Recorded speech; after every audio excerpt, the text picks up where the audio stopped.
Bom dia, gente! Que saudade de aparecer aqui pra vocês, saudade maior ainda de falar com vocês na nossa sala do Kids, né, presencialmente, todo mundo se vendo, aquela agitação, aquela gritaria que sempre acontece. Que saudade dessa bagunça abençoada. Espero que vocês estejam todos muito bem, que estejam se cuidando. Não pode ainda, gente, deixar de usar máscara, álcool em gel, lavar bem as mãos. A gente tem que se cuidar para que esse vírus possa passar logo e a gente possa voltar para nossa igreja, para o Kids presencial. A sala vai passar por uma reforma no prédio novo, vai ficar incrível, vocês vão amar, vai ficar lindão no nosso Kids. E eu espero que vocês tenham tido uma semana abençoada e que a próxima seja ainda muito melhor, né? Que Deus possa abençoar a nossa semana e me usar nessa aula de hoje para abençoar a vida de vocês. Amém? Para quem não me conhece, meu nome é Isabela, eu vou estar aqui com vocês hoje falando de uma história muito legal, que é uma das minhas histórias preferidas na Bíblia, que fala sobre Moisés. Primeiramente, a Bíblia aqui. Para quem não tá com a Bíblia aí, já corre e pega que dá tempo. Se você não tem, mas pode pedir emprestado aí pro irmão, pra mãe, pro pai, pra avó, pra quem quer que seja, pede lá, fica com a Bíblia aqui junto com a gente para assistir a aula. Se você não tem, também não tem problema, pode assistir a aula mesmo assim, mas já aproveita e pede, já usa o Dia das Crianças, o seu aniversário, para pedir uma Bíblia de presente, que eu tenho certeza que vai ser um presente maravilhoso que você vai levar pra vida toda. Então vamos lá, acho que já deu tempo de todo mundo pegar aí sua Bíblia. Vamos fazer primeiramente a oração, pedindo a Deus para abençoar, beleza? Procure um lugar tranquilo para assistir a aula, que dê para você ouvir, prestar atenção, se concentrar, beleza? Vamos lá. Feche seus olhos, se acalma nesse momento. Vamos pedir a Deus para que esteja entre nós e abençoe a nossa aula. Senhor, nós entramos na Tua presença, meu Pai, para pedir para que o Senhor esteja conosco nesse momento. Use a minha vida nesses minutos de ministração para tocar no coração dos Teus servos, dos Teus filhos, que quando acabe a aula de hoje eles estejam transformados, mais cheios de Ti, e que possam sair por aí espalhando a Tua luz, o Teu amor, que seja uma semana maravilhosa na vida de cada um deles. Em nome de Jesus. Amém. Como eu falei, a gente vai falar hoje sobre Moisés. Na aula passada, vocês viram sobre José no Egito, e a gente vai dar uma continuidade na história. José, lá no Egito, ele foi príncipe, mas quando José faleceu, quando ele morreu, os hebreus, que era o povo de Deus, começaram a ser escravizados lá no Egito. Vou mostrar para vocês aqui o mapa, para ver se vocês conseguem só visualizar, para entender melhor. Aqui, ai, gente, falhas, né? Mas acontece. Aqui nesse cantinho a gente tem o Brasil e aqui nesse outro canto aqui o continente africano. Eu vou dar um zoom para vocês verem onde fica o Egito e Israel, para vocês entenderem bem a aula de hoje. Aqui tá marcado o Egito, tá vendo? E aqui no cantinho, peraí que de uma mão só é difícil de mostrar. Aqui nesse cantinho, aqui nesse cantinho, gente, Israel, aqui Israel e aqui o Egito, tá vendo? O povo de Israel virou escravo lá no Egito, consegue ver? Aqui pertinho, então eles foram escravizados aqui no Egito. E o que aconteceu?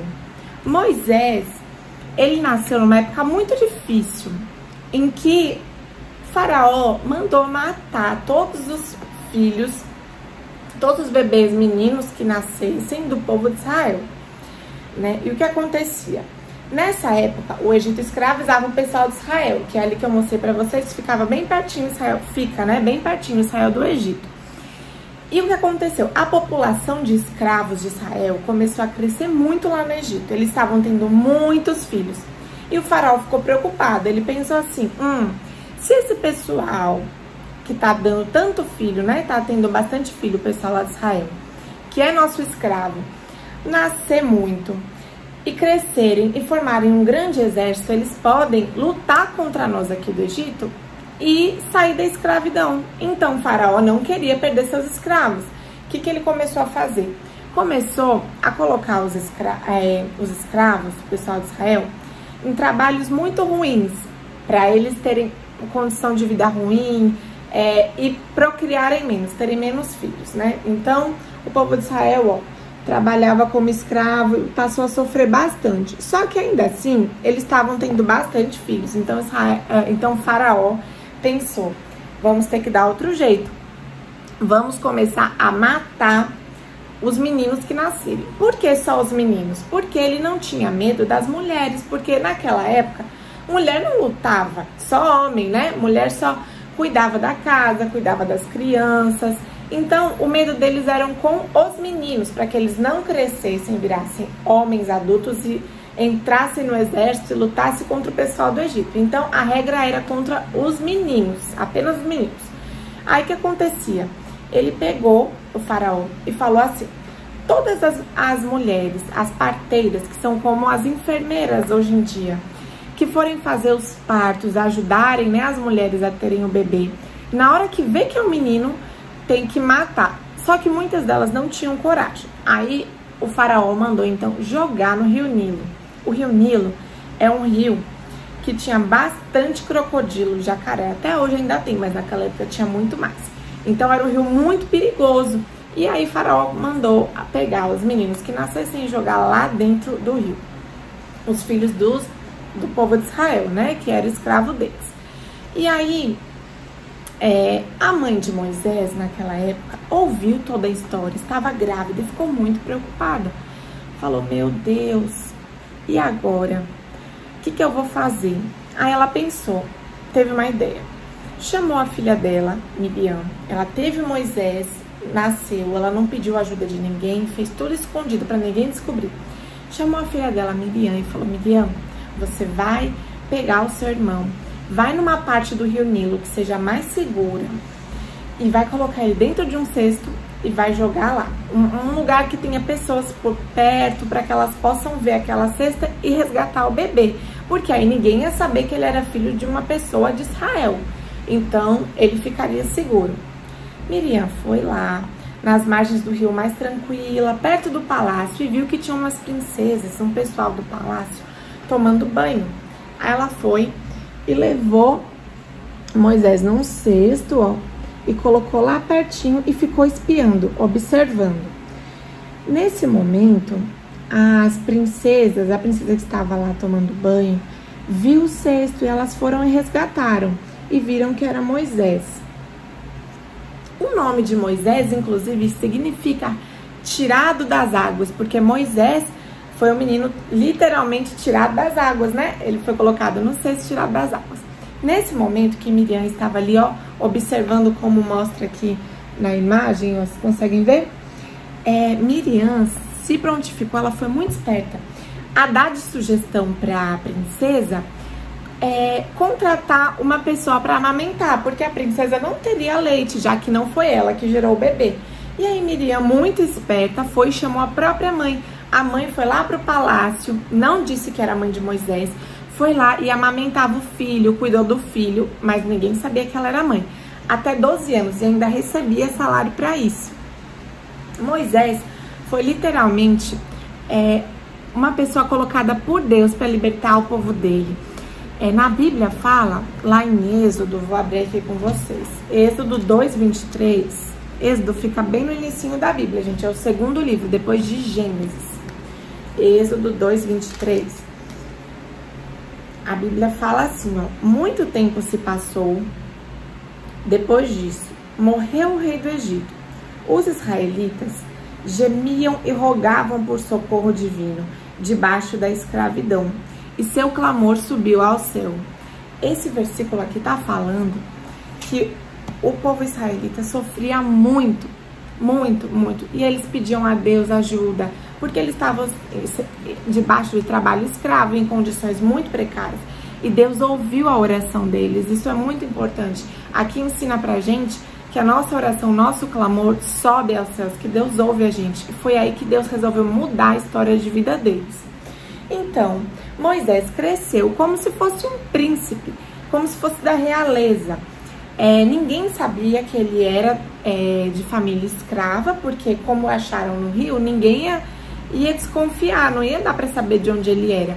E a princesa pegou para cuidar dele. Então ele foi criado lá cresceu, fez faculdade, virou engenheiro. Só que Deus mudou a história de vida dele. Deus falou, opa, não, você vai livrar esse povo da escravidão. E aí Deus levantou Moisés para isso. Como que isso aconteceu? Bom, no Salmo 50:15, não precisa nem abrir, porque eu vou ler rapidinho. Ele fala assim, ó: invoca-me no dia do perigo, e eu te livrarei, e tu me darás glória. O que esse salmo aqui mostra? Mostra que desde sempre, desde lá de trás, Deus está ali ouvindo as nossas orações, ouvindo o nosso clamor, assim como ele fez com Joquebede, que é a mãe de Moisés, que foi a mãe de Moisés, e o povo de Israel. Que o povo de Israel clamou, pediu ao Senhor, Senhor, Deus, nos tira da escravidão, traz a nossa libertação. E Deus enviou através de Moisés. E a história de Joquebede e de Moisés, né, de toda a história de Moisés, da família dele, mostra isso, que mesmo com o perigo, enquanto a gente clama, enquanto a gente pede a Deus, a gente ora, o Senhor está nos ouvindo, o nosso clamor sobe aos céus. A história de Moisés tinha tudo para dar errado. Ele nasceu e devia ter sido morto. A mãe dele, junto com a irmã, colocou ele num cestinho, num lugar de um rio muito perigoso, mas ela achou um lugar que era o rio mais calmo, já próximo do palácio, onde tinha as princesas tomando banho. E elas pegaram a criança e criaram como uma criança da realeza, sendo que ele era de uma família escrava. Ele nunca poderia, humanamente falando, ter vivido num palácio, ter sido tratado como um rei, ter estudado, feito faculdade. Escravos não tinham direito a nada disso. E no clamor da família dele, no clamor do povo dele, Deus ouviu. E Deus colocou Moisés ali estrategicamente para libertar aquele povo que era escravo. Ele não sabia que ele fazia parte daquele povo escravo, mas ele fazia, e o Senhor usou a vida dele. E Moisés tem histórias maravilhosas com Deus na Bíblia. Moisés recebeu os 10 mandamentos, Moisés abriu o Mar Vermelho. Ele foi muito usado por Deus e ele era para ter sido morto, era para ter vivido uma vida de escravo, sem oportunidades, sem nada. Mas Deus usou a vida dele, transformou a realidade dele. E o que essa história mostra pra gente, esse trecho da história, porque a história de Moisés é muito maior. Ela mostra que independente do que a gente esteja vivendo, passando, da nossa realidade, do momento de hoje, Deus pode abençoar e transformar a nossa vida. Assim como ele fez com Moisés, que devia ter sido escravo, devia ter sido morto quando nasceu. Deus abençoou, transformou e usou ele para libertar o próprio povo dele. E abençoou demais a vida de Moisés. Moisés tem muita história com Deus. Ele foi um amigão de Deus. Deus usou muito a vida dele. Então, que a gente esteja aberto para orar, para clamar, para que o nosso clamor suba aos céus, que a gente esteja aberto para ser amigo de Deus, para que Deus possa falar com a gente e usar a nossa vida assim como ele fez com Moisés. E que hoje, o que você está passando, se a sua família está passando por um momento de dificuldade, de necessidade, tenha certeza que Deus, ele pode mudar a história da sua vida. Se você sonha com algo grande, as pessoas às vezes dizem que esse seu sonho é muito difícil de se realizar, não acredite. Lembre da história de Moisés. Moisés saiu da família escrava, de uma realidade que ele poderia ter sido morto assim que nasceu, para uma pessoa que viveu dentro dos palácios, comendo tudo do bom e do melhor, tendo escolaridade. Ele pôde estudar coisas que escravos não faziam. Moisés teve tudo. Então, acredite nos seus sonhos. Ore, coloque na presença do Senhor. Eu tenho certeza que assim como a oração daquele povo subiu ao coração de Deus, subiu aos céus, a sua oração também vai. Clame, mesmo que você esteja triste, esteja passando por um momento difícil, peça a Deus, que Deus vai abençoar. Deus vai usar formas de realizar seus sonhos, pessoas para que possam ajudar a sua família, a sua casa. Nunca deixe de acreditar, de orar, de pedir a Deus, porque assim como Moisés saiu daquela realidade para uma muito melhor, Deus também pode mudar a sua, pode usar, pode te abençoar e você ser uma pessoa usada por Deus, uma pessoa que pode influenciar outras, que pode abençoar outras, um grande amigo de Deus, tá bom? Então, nunca se esqueçam disso, acreditem nos sonhos, mas principalmente orem e façam por onde para conquistar esses sonhos, né? Porque a gente tem Deus para nos abençoar, mas a gente tem que fazer a nossa parte. Estejam sempre na presença de Deus, orem, clamem e que Deus possa muito abençoar essa semana, que seja uma semana de vitórias abençoadas, uma semana de bons estudos, que vocês possam ter uma boa semana na escola, ou virtual ou presencialmente, né? Porque alguns já estão tendo aula presencial, mas que seja uma semana abençoada, tá bom? Fiquem com Deus, se cuidem, beijo na família, beijo em todos, em breve juntos com fé em Deus, na nossa sala top, que vai ficar linda, maravilhosa, reformada, tá bom? Ah, quinta-feira tá tendo um GC, uma célula, um grupo, né? Online do Kids. Então, se você ainda não participa, pede para sua mãe entrar em contato com alguém da Lagoinha, pede para ela entrar no Instagram para ver, para te colocar no grupo. Tá sendo muito legal. Tenho certeza que vocês vão amar a nossa célula do Kids. Beijo, gente. Fiquem com Deus.